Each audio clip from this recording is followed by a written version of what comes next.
Hello, everybody. It's me again. And I'm just basically um, not really wanting to do a huge podcast, although you know how I like to go on and on and on. By the way, the politics and the post pandemic era thing I've been talking about, I talked about last week. It may be tomorrow, it may be Thursday one. I'm not sure yet. Depends on how my work schedule is. As far as I know right now, I'm off tomorrow and Thursday, so there is that. Um, I hate winter. Winter sucks. That used to not be the case, but then I got old. Then my joints and bones decided they didn't like winter anymore, so winter sucks. Here's why. This past Saturday we had a relatively minor snow event, 2, 3, depends on where you were, 4 inches. It came on Saturday night. I was at work. Fortunately, I couldn't make it back home, so I had to stay over at work until Saturday morning, or I should say Sunday morning. Yeah, that's right, Sunday morning. And so I slept through the Liverpool-Manchester United match, which was probably a good thing because my boys got killed 4-1. Yeah, we're not doing too well because of injuries and all that sucks. But the main reason I hate winter is the fact that,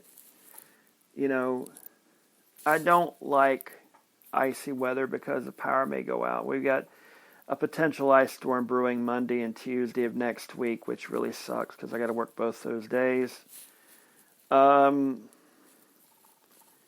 It's one of those things that really bugs me because it's like,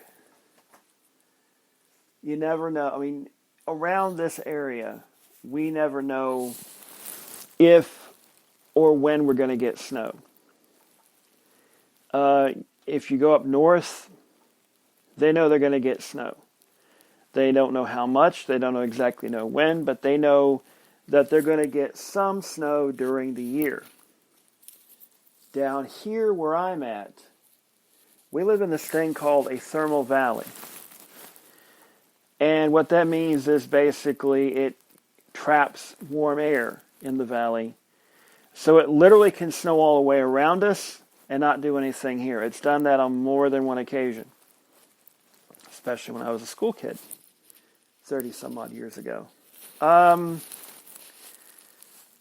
What really bugged me about snow was the blizzard of '88.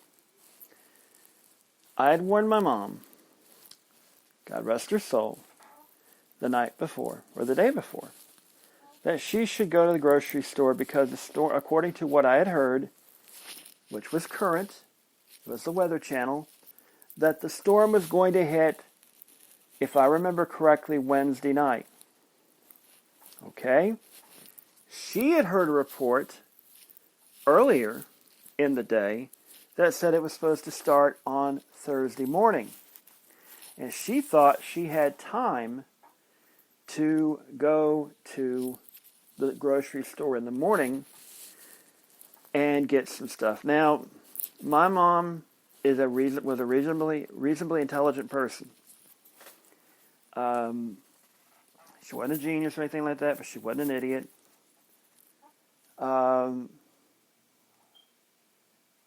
So she usually listened when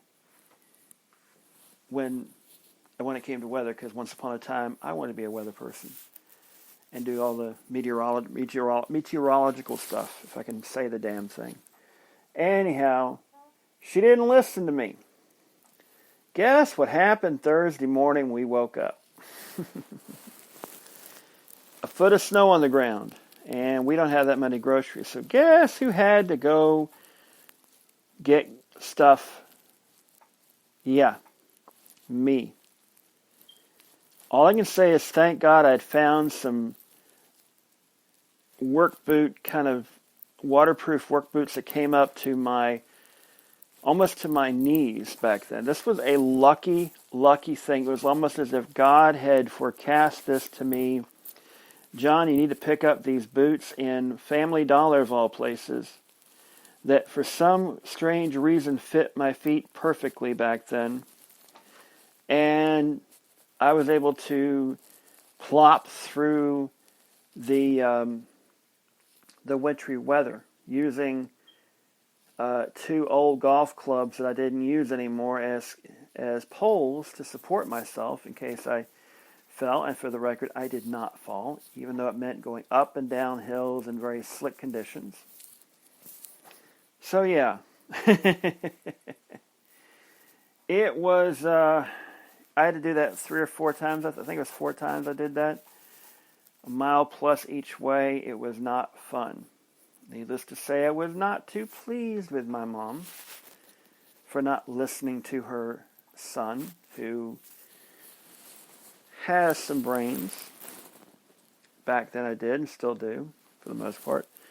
So yeah, it was one of those things that turned me off to snow pretty much, because the year before, in '87, we'd had both the big storm on New Year's Eve that knocked the power out the next day, which sucked because I missed the bowl games. And then we had the back-to-back storms in, was it late January, early February, I think? I can't remember exactly the time.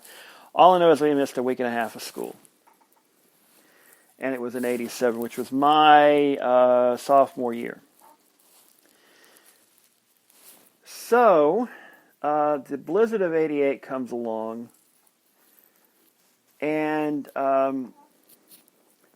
that was the last blizzard we had until '93. We had not really that much snow between the two big blizzards of '88 and '93. '93, of course, was a really big one. And that happened. This time my mom listened to me. She got groceries ahead of time. Fool me once, shame on you. Fool her once, shame on you. Fool her twice, shame on her. Well, she didn't get fooled twice. All right. She listened this time. Well, the weekend before, I'd been in Myrtle Beach for a convention for my community college. I was on the Phi Theta Kappa Honor Society. It was Carolina Regional Convention. Really nice and sunny the first weekend of March in 1993. And then the next weekend, yeah, a foot of snow on Saturday morning. And I was working at Rose's stores at the time. And my boss, or the assistant manager of Rose's, calls and says, you need to get in here. And this guy was a jerk. I didn't like him too much.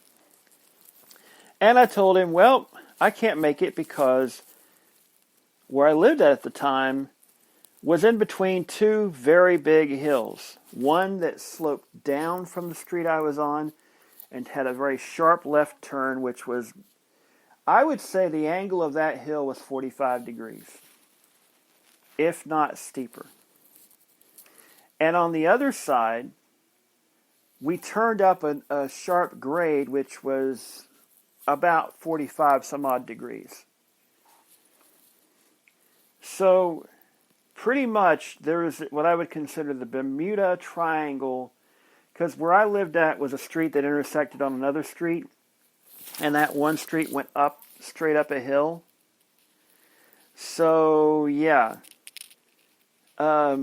The street I lived on, for the most part, was flat until you got to the top. And there's a small hill at the end of the street until you went down that hill, and it became a very sharp hill. The other way around was very sharp, you know.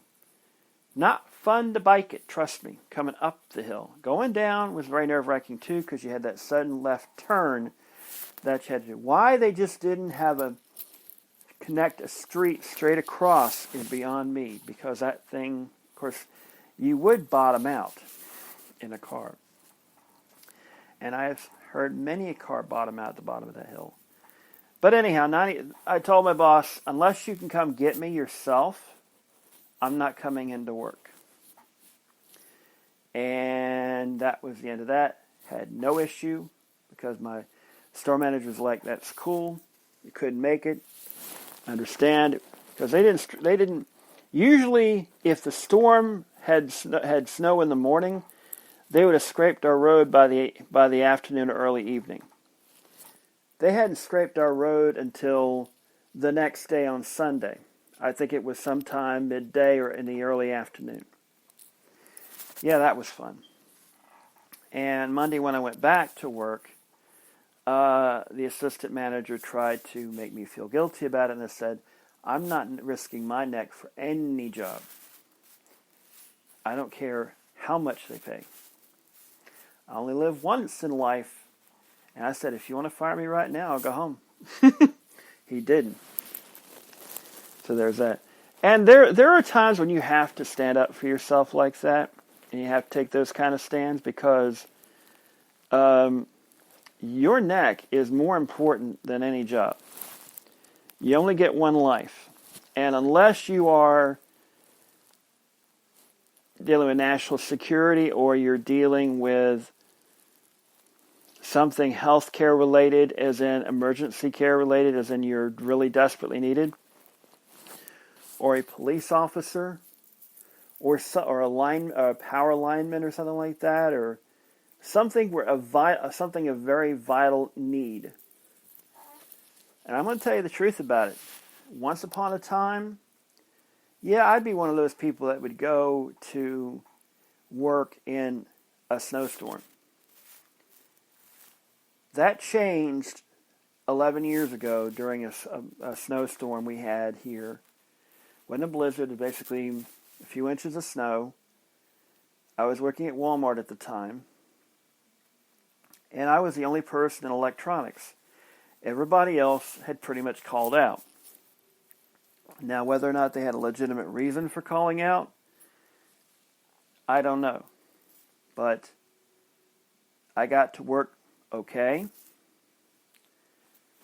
That day, everybody was in Walmart. It was like Black Friday.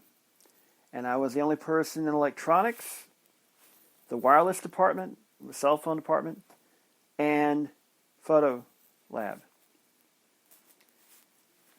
Everybody wanted everything right then and there.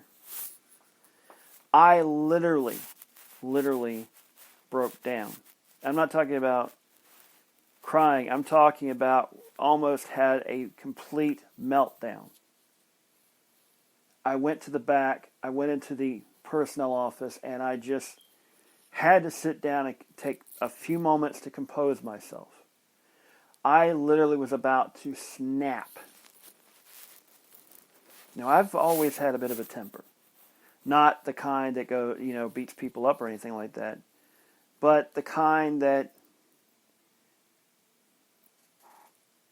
if you make me mad enough, I will get in your face and yell at you. If I reach that point, and I will tell you off like that. And I can definitely yell real loud, talk real loud. People have told me about that.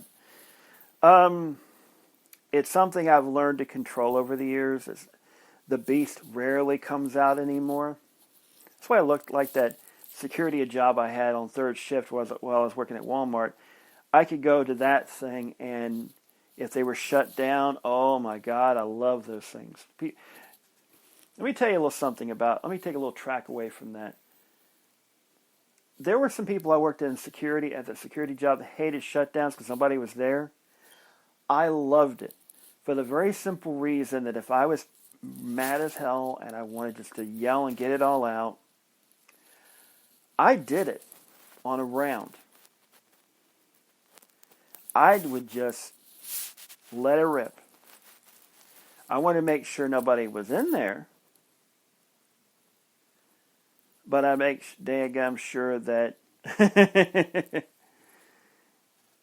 that I got it all out.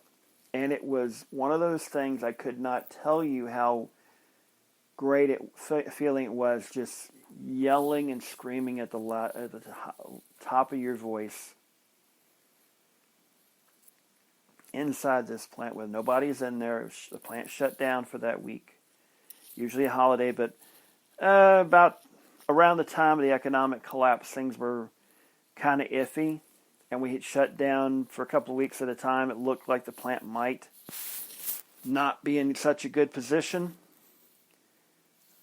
They got to the point where they basically said if you even started rumors about a shutdown, you'd be fired on the spot. That's how bad it was. Because if you have to do that, that just indicates things are really bad, you know. And I actually pointed that out to more than one supervisor, by the way. So you're going to fire people for stating the blatantly obvious?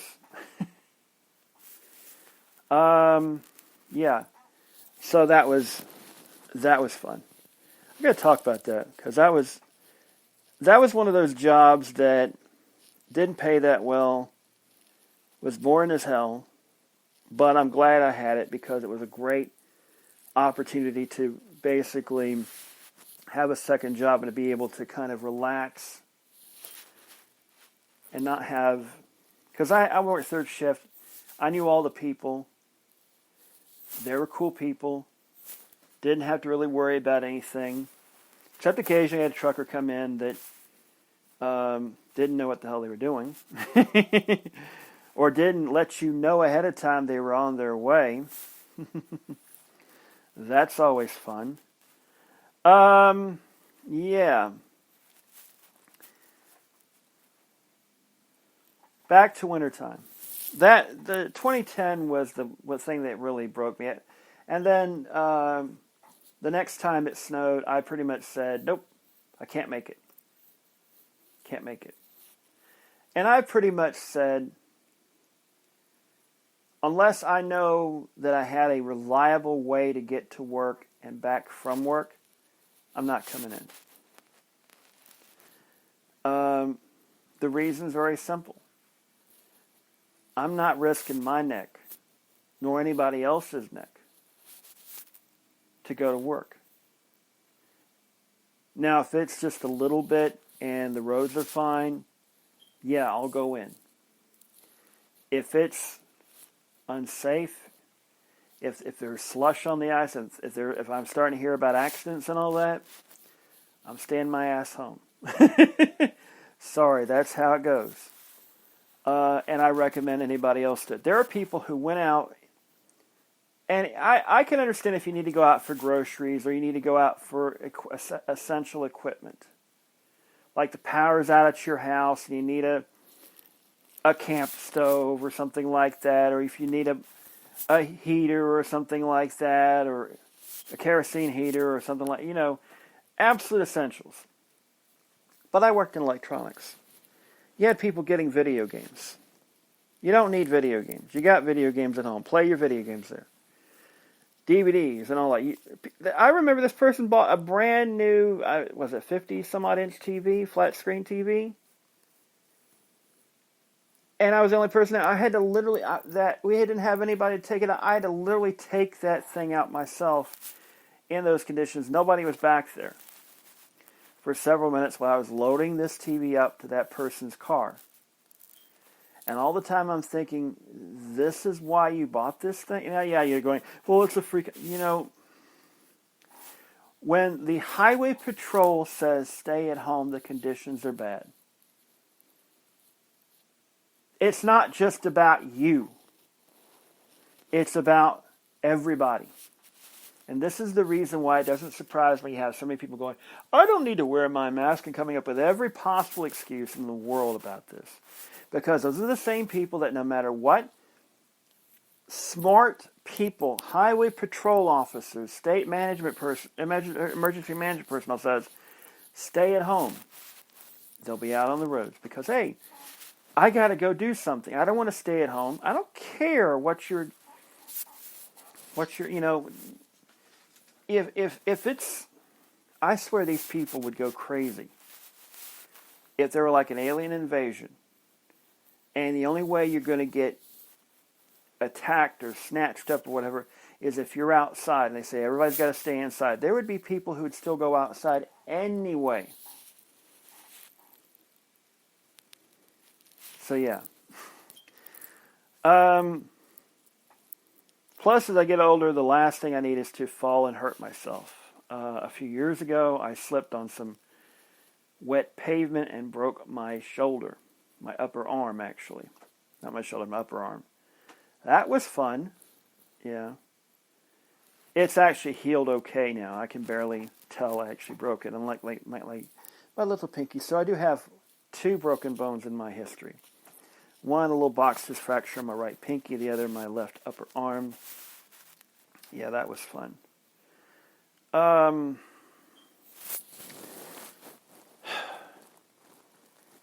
we got an ice storm possibly coming on Monday and Tuesday.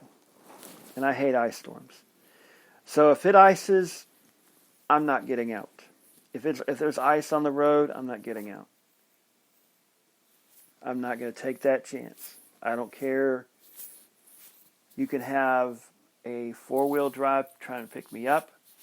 I'm not risking my life or the person driving that truck's life. I said, and it's like this. If I'm at work and it comes like it was Saturday night, I said, hey, don't bother coming in. I'll stay there. Because I don't want you risking your neck. People are like, well, I got a 4-wheel drive truck. Yeah, you might, but is it absolutely essential? Think about that. We need to think about that because there are many people who will stick out a hurricane even though the experts say, it's just. I know I'm getting myself honked off again. So anyhow, I'm gonna leave it at that.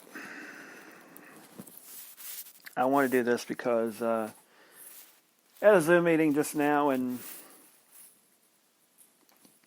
can I go ahead and say this? Okay. Unless it's an absolute urgent matter where you need a group discussion, if you're just telling a couple of things, don't have a Zoom meeting. A little quick Zoom meeting. No, you don't need a Zoom meeting. Just send it in an email.